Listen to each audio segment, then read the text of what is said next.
and welcome to the Cape Breton Diver Guide. I'm Ken Jardine. I'm an scuba instructor with Scuba Tech in Sydney. And I'm Mark Boutot, and I'm with the Nervous Wreck Dive Club here in Sydney. And a heck of a diver in your own right. What can I say? Yeah, dives almost as much as I do. This is our first installment of the Cape Breton Divers Guide, and we feel we have a pretty good show for you. We've got the show broken into a few segments. We have a Tech Talk, which will be talking about different aspects of the technical side of scuba equipment. We'll introduce you to a fantastic dive site each week, and also we'll have an instructor segment which will give you some tips on how to better your scuba diving. And Derek? Yeah, our Tech Talk today is going to be on scuba tanks, and I think you'll find it quite interesting. Probably one of the most recognized pieces of scuba equipment. So just sit back and enjoy the show. It's our first kick at it, so give us a break here if we make a few mistakes, and let's take a look at some scuba tanks.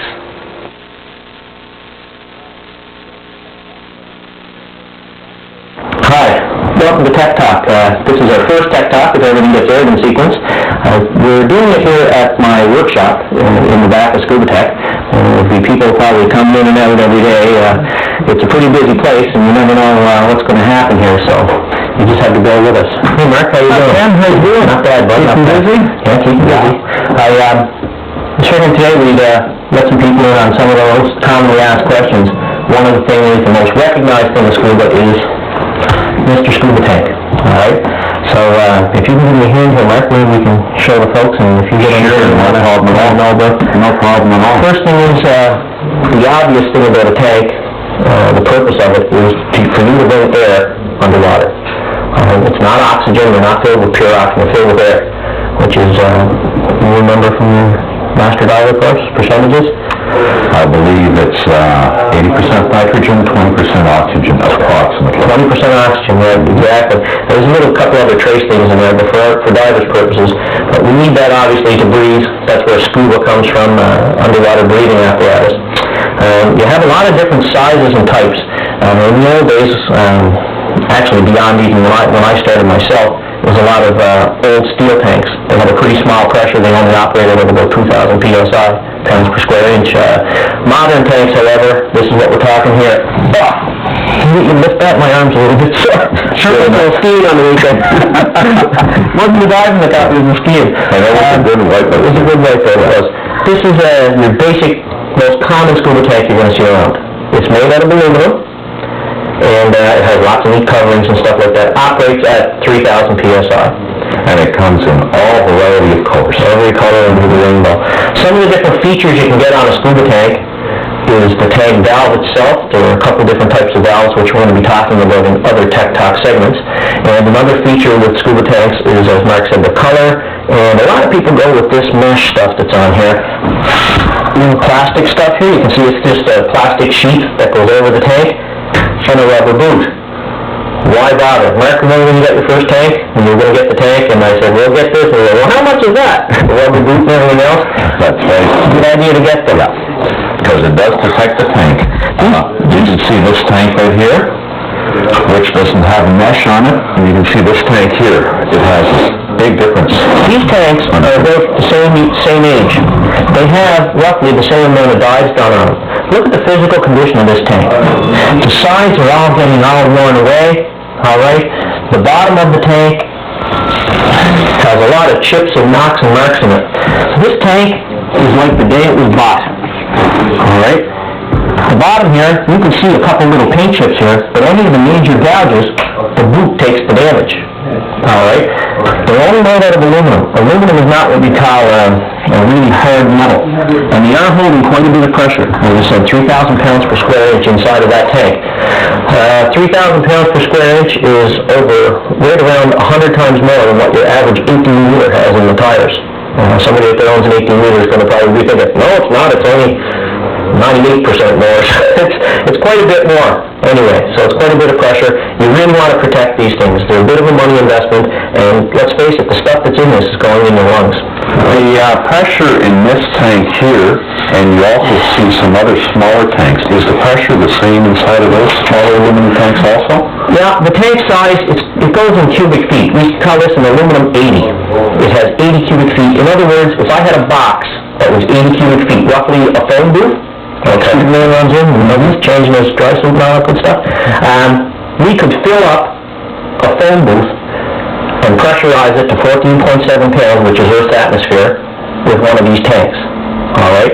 We took a whole lot of air and we cleaned it down. The way air works is, or any gas, as you increase the pressure, you decrease the size. Okay. Okay? Obviously, this is not 80 cubic feet big. It is standard 80, the internal cubic inches, 678 cubic inches is, if you do the math on the inside volume of this tank. Okay. You took 80 cubic feet, cram it down into that amount of space, and that's why the pressure goes up. As the volume gets smaller, the pressure increases. That's why you have 3,000 pounds of pressure inside this tank. Exactly, exactly. Now that steel tank, the real big fat tank, this is 7 1/4 inches in diameter. The newer steel tanks they're coming out with, people are trying to get longer dive times. And with the advent of dive computers and such, that's your dive tables, it's easy to get around that. So people are going with larger tanks. Some of them hold up to 3,500 pounds per square inch. I read an article that Jacques Cousteau had a special set of tanks made up, and the tanks are made with a titanium wrapping to pressurize to 5,000 psi. 2 little tanks are the size of a Pepsi bottle, and he's getting double the time that you're getting on something like this. Oh yeah, that's quite a bit. As far as looking after your tank, care and maintenance, they should be rinsed the same as any of your scuba gear, because it's in salt water and it is metal. You want to keep them clean. The difference, as I say, between the outside of a tank, this one here, after a while, it'll get so damaged that they will not do a hydrostatic test, which is every 5 years they need to be pressure tested. This is a Canadian Transport Commission regulation governing all pressurized cylinders. Every 5 years they're pressure tested. If there's physical damage on the tank beyond certain depths, they won't pressure test the tank. So basically the tank is gone. Exactly. Nobody will fill it. It does take a little time. And the other thing is, the lady that owns this tank, she likes her green. Green is her color. Where's my little cap at? You can get all kinds of different other options. This is a little cap that fits on the top. You trim down the mesh here, and this would fit on top to protect the top of the tank. If you change your suit every couple of years, let's say you want to get a different suit with different features or what have you, different colors, this green tank, you put black on it, looks fine. You put an orange or a yellow mesh on this, change the whole color. The tank picks up the color of the mesh. Even boots you can get in different colors. Exactly. So there's a lot of neat things you can get with that. But with the proper care and maintenance, your tank should last you a long time. Okay. I noticed one more thing here, Ken. What's the difference between this tank, which has this particular valve with just one control on it, and there's another tank right over there with a totally different valve? It has two controls on it. Actually, I want to save that for the next tech talk. Okay. Anyway, that's about it. When you're picking up your scuba tanks, it is one of the most recognized things with as far as divers go. We have to have it for air, and the tank, you should take just as much care with your tank as any other piece of equipment. What's in it is going in your lungs, so you have to look after it. Great stuff. Okay, I might as well help you put this tank back in here. Get some inspections happening.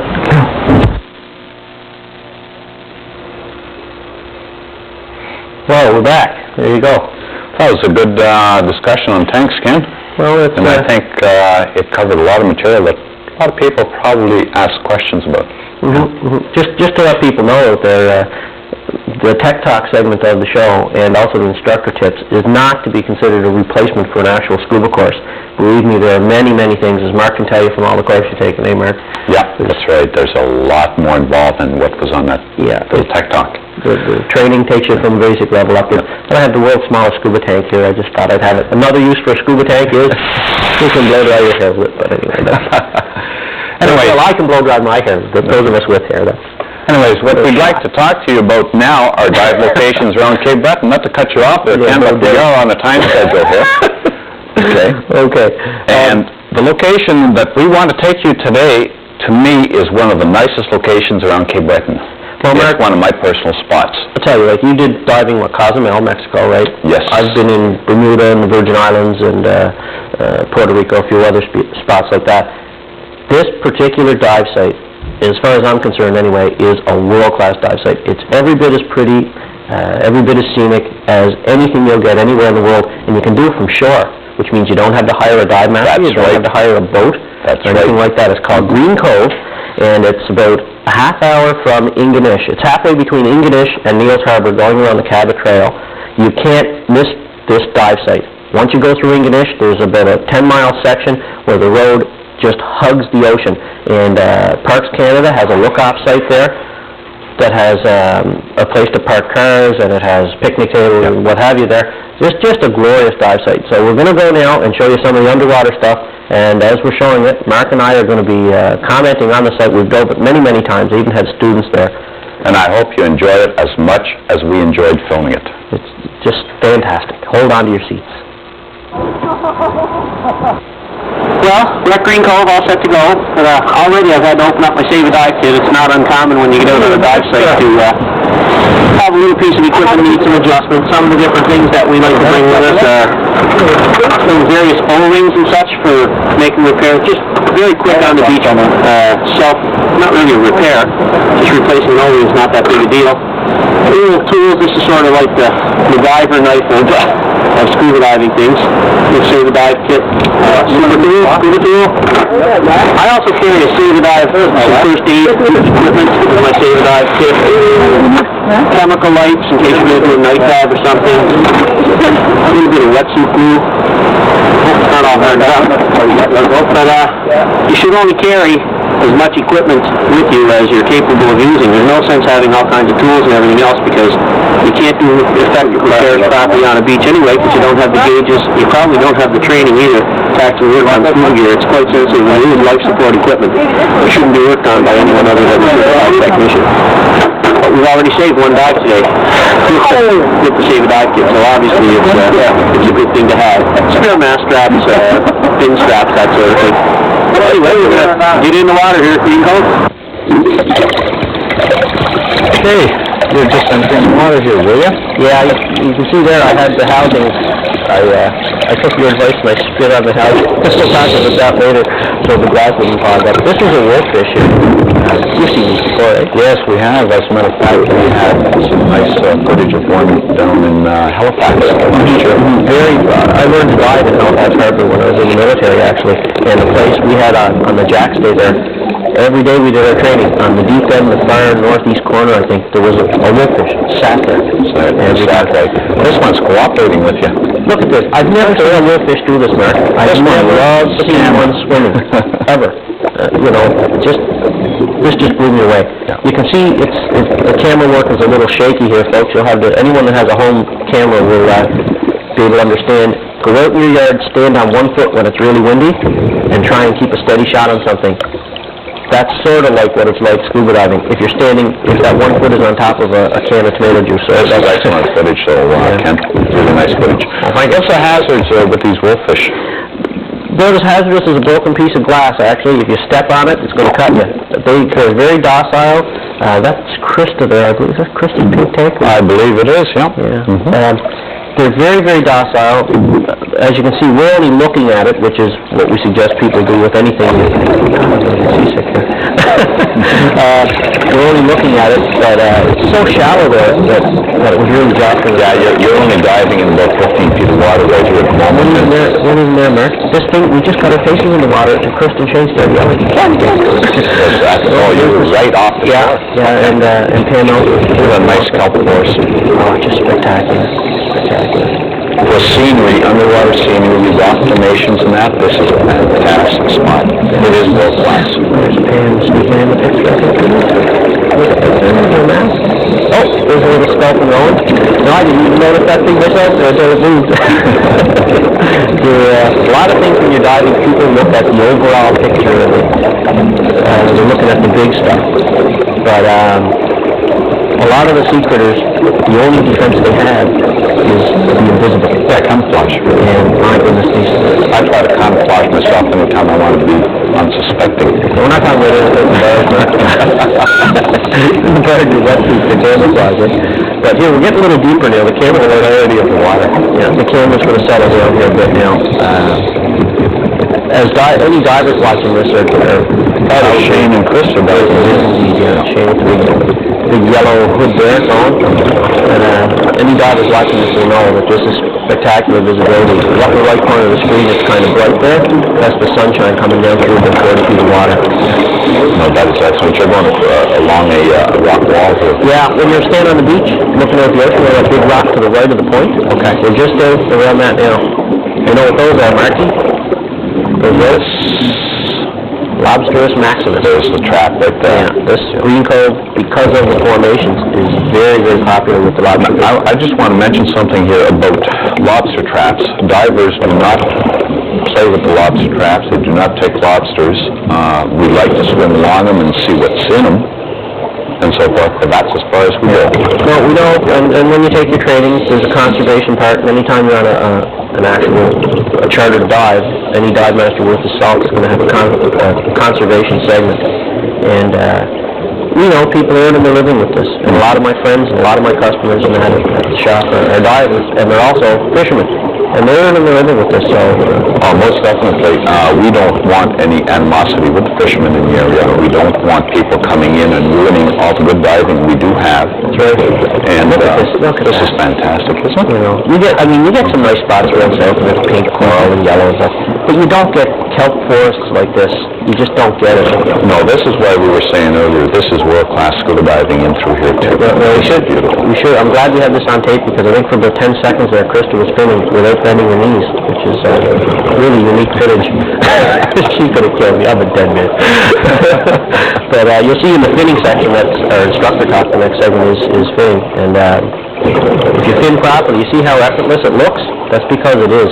Look at that wall. It is total relaxation right there, doing what these divers are doing right now. Yeah, it's really something there. Just gorgeous. I wonder where... I don't know. We actually fin... You got, so you must have something right there. Signals are very important in the water too. As you can see there a minute ago, you must let your buddy know what you're up to, if you're okay, check with him, and always keep your dive buddy in sight. Yeah, that dive this day, the water temperature was in the neighborhood of it was in the high 40s that day.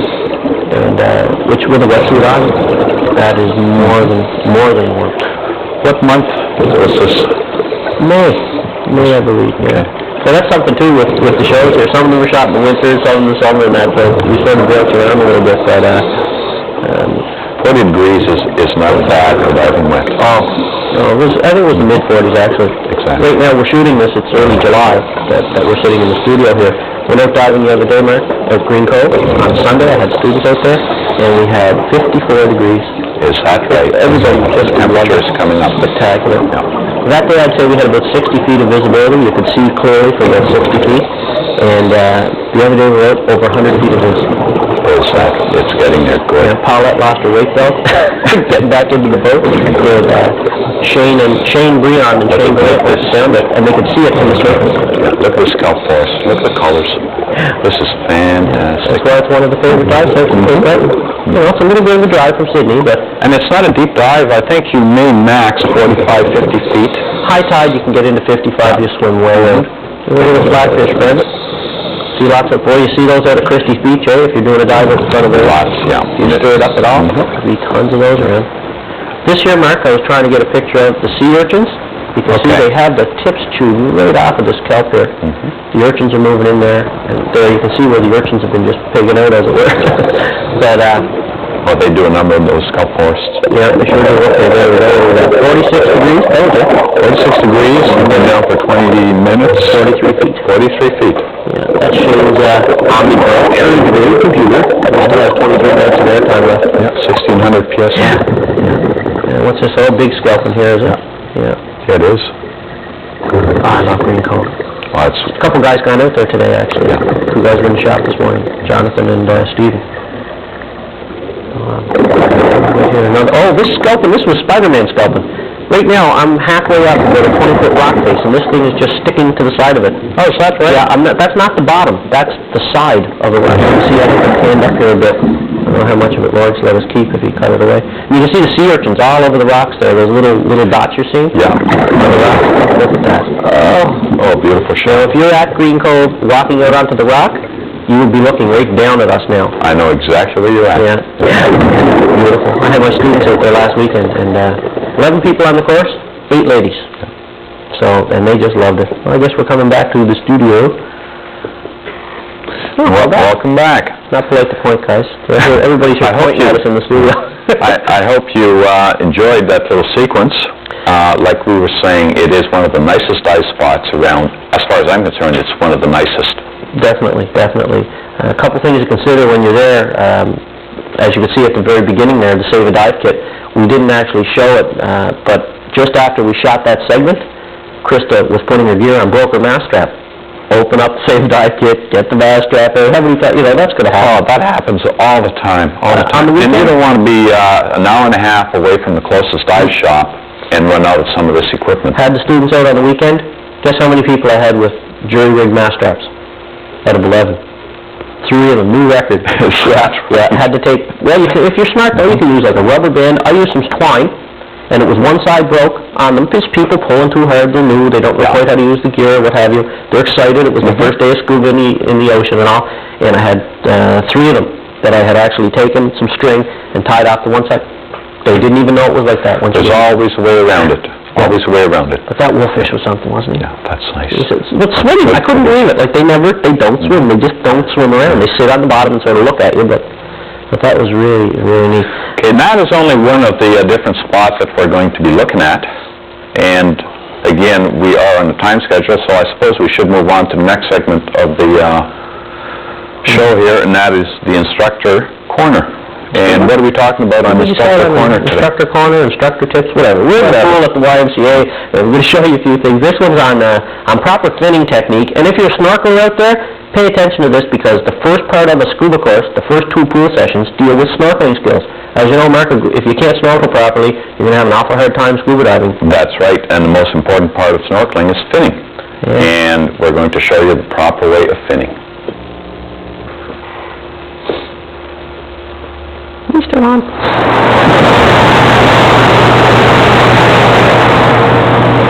Excellent. Good afternoon, I guess. Hi, this is the instructor talk. During this segment of the show, the idea is to pass on some of the little tricks of scuba diving, make your diving or snorkeling more enjoyable. This is the first segment of it that we're shooting for the show, and I have Angela Bartlett and Maura Purcell. Angela here, Maura's over there. They're going to be my in-pool demonstration models. They're both, about 2/3 of the way through scuba course right now. We're going to do some demos, and Mark is going to be shooting some stuff in the pool course. You'll get to see him from time to time. All right?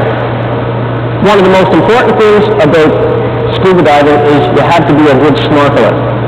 If you can't operate just the mass snorkel fins effectively in the water, you're never going to push a 40-pound tank and a 25-pound weight belt through the water efficiently. One of the first things that we teach our students is the proper technique for finning. All right, so what I'm going to do now is get the 2 ladies here to basically try and move the wall of this pool with the knees locked doing a proper finning, if you would.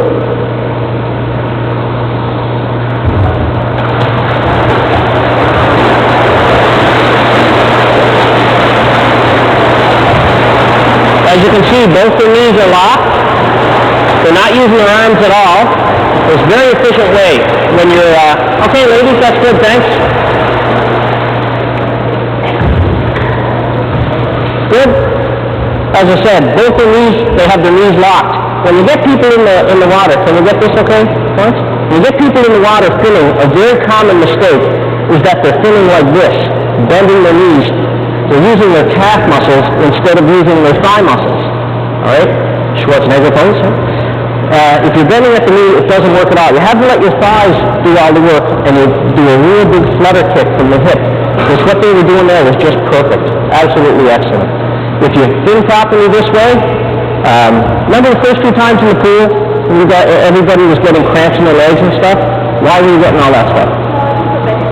From bending legs. You're riding the bike. We tell people this is a swimming pool, it's not a bicycle track, so we don't want people riding the bike here.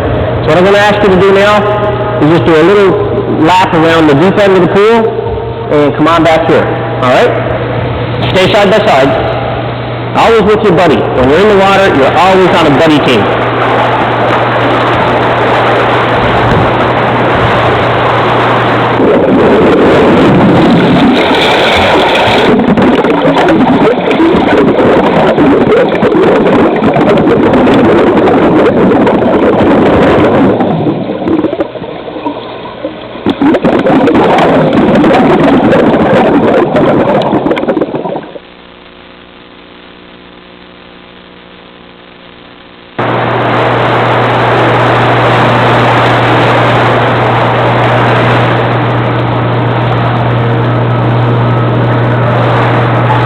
Real good.